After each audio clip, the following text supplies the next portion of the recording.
యువరాణి మిత్రవిందాదేవి వాడిని ప్రాణాలతో ఉంచను ఇనుపరాని, వాడిని ముక్కలు ముక్కలు చేసి నీ ఇనుప సామాన్ దుకాణంలో అమ్ముతా. అరే దుకాణంలో దొడ్డు రవ్వ ఆ ఇనుపరాడిని తీసుకొచ్చి గడ్డపోనికి ఇస్తా అని మాటిచ్చాను. దాన్ని నాకు అప్పచెప్పు, 116 ఇస్తా. నీకు మాటిస్తున్నా పాప్కార్న్, ఆ పొట్టోని నాకు అప్పచెప్పు, నీకు 1000 పదార్లు ఇస్తా. HP gas.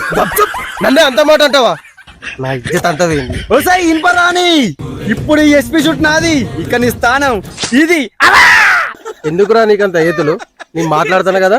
ఏ కన్నా, నేను ఆంటీతో మాట్లాడి తక్కువ రేటుకే ఆల్ కర్రీస్ తో తిండి తినిపిస్తా. ఆ పొట్టోని నాకు అప్పచెప్పు. వస్తే ఇత్తడి బిందె. వాడి రాజ్యంలో ఏముంది, నా రాజ్యంలో ఫ్రీ బస్, నువ్వు ఎక్కడికైనా వెళ్ళొచ్చు. ఇత్తడి బిందా ఉంచుకో ఈ 100. అరే అవులా, దాని ఆధార్ కార్డు మన రాజ్యాల్లో చెల్లదు కాదురా. దానికి తెలియదు కదా, నువ్వు నూరు మూసుకో.